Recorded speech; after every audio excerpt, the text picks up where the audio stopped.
దగ్గరుండి ఆ బెల్ట్ షాపులు అమ్మించే కార్యక్రమం. ఆ బెల్ట్ షాపులో ఎక్కడ కూడా ఎంఆర్పి రేటుకి అమ్మరు. MRP plus ₹10, MRP plus ₹20.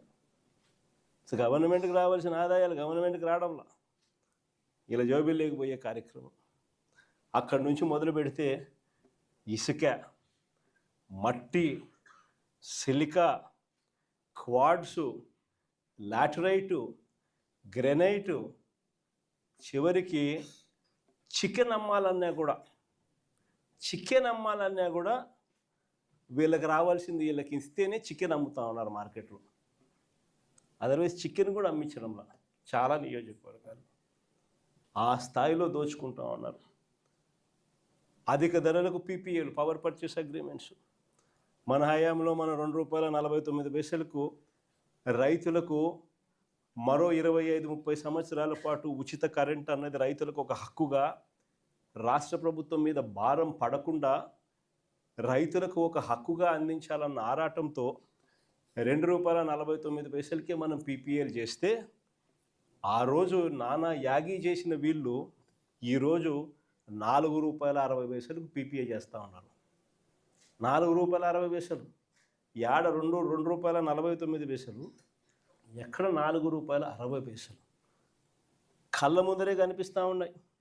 ప్రభుత్వ భూములు పప్పులు బెల్లాలకు అమ్మేస్తూ ఉన్నారు.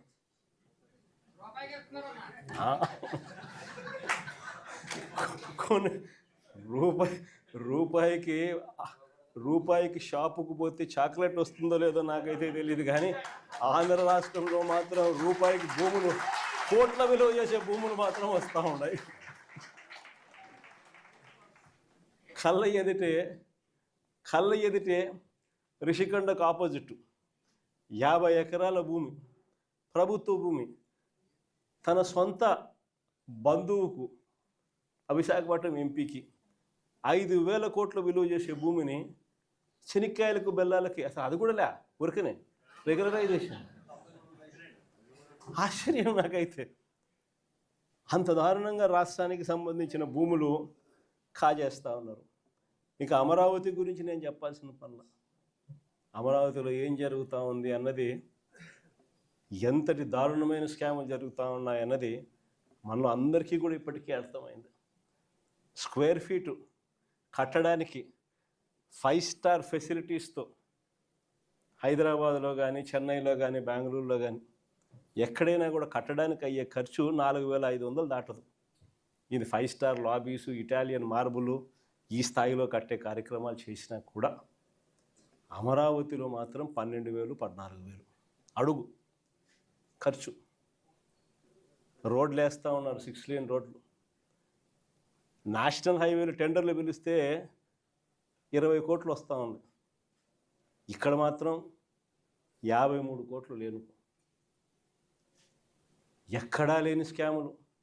ఎవరి స్కాముల్లో భాగస్తులు అని అంటే సాక్షాత్తు రాము, ఈనాడు వియంకుడు, బిఎస్ఆర్, బలుసు శ్రీనివాసరావు, చంద్రబాబు నాయుడు బినామీ, అంతా వీళ్ళే.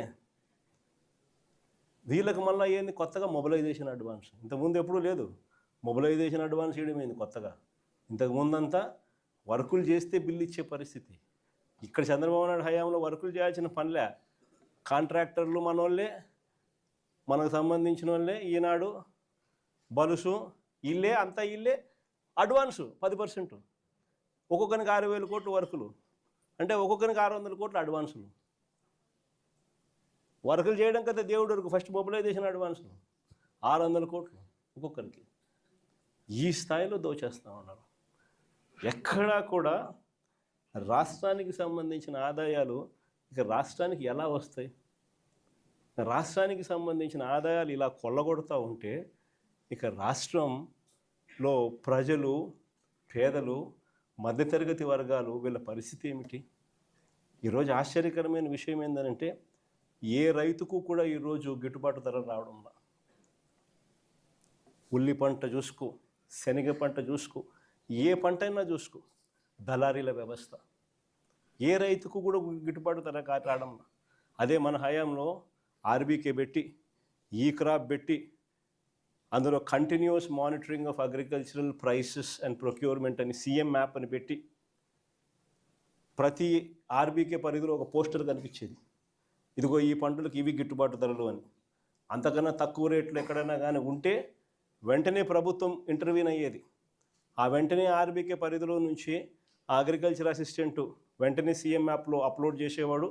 జాయింట్ కలెక్టర్ మార్క్ఫెడ్కు సంబంధించి జాయింట్ మేనేజింగ్ డైరెక్టర్ పోస్ట్లో కూడా ఆయన పెట్టాం. వెంటనే జాయింట్ కలెక్టర్ ఇన్వాల్వ్ అయ్యేవాడు.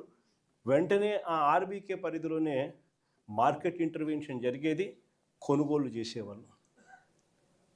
ఆ రకంగా 7,800 కోట్లు మనం ఖర్చు చేసి ప్రతి పంటకు గిట్టుబాటు ధరలు ఇచ్చిన పరిస్థితి నుంచి ఈరోజు రైతులకు ఏ పంటకు గిట్టుబాటు ధరలు రాని పరిస్థితి. ఈరోజు రైతులకు ఉచిత పంటల బీమా గాలికి ఎగిరిపోయిన పరిస్థితి. రైతులకు కరువు వచ్చినా, తుఫాన్లు వచ్చినా, ఇంకోటి వచ్చినా ఆదుకునే నాతుడు లేడు. వాళ్ళ కర్మ అంతే అన్న పరిస్థితి, వదిలేసిన పరిస్థితి. మన హయాంలో ఇన్పుట్ సబ్సిడీలు సీజన్ ముగిసేలోగానే ఇన్పుట్ సబ్సిడీలు ఇచ్చి మరుసటి సీజన్కి రైతును సన్నద్ధం చేసేవాళ్ళం. ఈరోజు వ్యవసాయం పరిస్థితి అట్లుంటే ఈరోజు విద్యకు వచ్చేసరికి ఇంకా దారుణమైన పరిస్థితులు కనిపిస్తాయి. ఫీజు రీయింబర్స్మెంట్ బకాయిలు మన ప్రభుత్వ హయాంలో ప్రతి త్రైమాసికం అయిపోయిన వెంటనే, ప్రతి 3 నెలలకు ఒకసారి ఆ త్రైమాసికం అయిపోయిన వెంటనే మరుసటి త్రైమాసికంలోకి వచ్చేసరికి ఇంతకు ముందు త్రైమాసికానికి సంబంధించిన డబ్బులు తల్లుల ఖాతాల్లోకి నేరుగా పడిపోయేది. ఫీజు రీయింబర్స్మెంట్ కింద విద్యా దీవెన, వసతి దీవెన ఈ రెండు కూడా క్రమం తప్పకుండా ఇచ్చేవాళ్ళం మన ప్రభుత్వ హయాంలో. ఈరోజు పరిస్థితి చూస్తే ఏకంగా ఇప్పటికే ఈ సంవత్సరానికి సంబంధించిన బడ్జెట్ కూడా లెక్కేసుకుంటే 10,000 కోట్ల అవసరం ఉంటే బడ్జెట్లో 2,600 కోట్లు పెట్టినారు. అది ఎంత ఇస్తారో తెలీదు. పిల్లలకు ఈరోజు చదువులు మానేస్తూ ఉన్న పరిస్థితులు. తల్లిదండ్రులు ఈరోజు పిల్లల్ని చదివించాలంటే చదివించలేము అని చెప్పి పిల్లలు చదువులు ఆపించేసి వాళ్ళని పనులకు పంపించే పరిస్థితిలోకి తల్లిదండ్రులు వచ్చేసినారు. విద్యా దీవెన పరిస్థితి అది, వసతి దీవెన పరిస్థితి అది, నాడు నేడు స్కూళ్ళల్లో పూర్తిగా ఆగిపోయిన పరిస్థితి. గోరుముద్ద అన్నది మనము పిల్లలకు బ్రహ్మాండమైన భోజనం పెట్టాలి అని చెప్పి ఆరాటంతో మనము చేస్తే ఈరోజు గోరుముద్ద అన్నది కనుమరుగైపోయిన పరిస్థితి. 8వ తరగతికి వచ్చేసరికి పిల్లల చేతుల్లో ట్యాబులు కనిపించేటివి. ప్రతి స్కూలు ఇంగ్లీష్ మీడియం. నాడు నేడుతో 6వ తరగతి నుంచి ప్రతి క్లాసు డిజిటైజ్డ్ క్లాస్ రూమ్.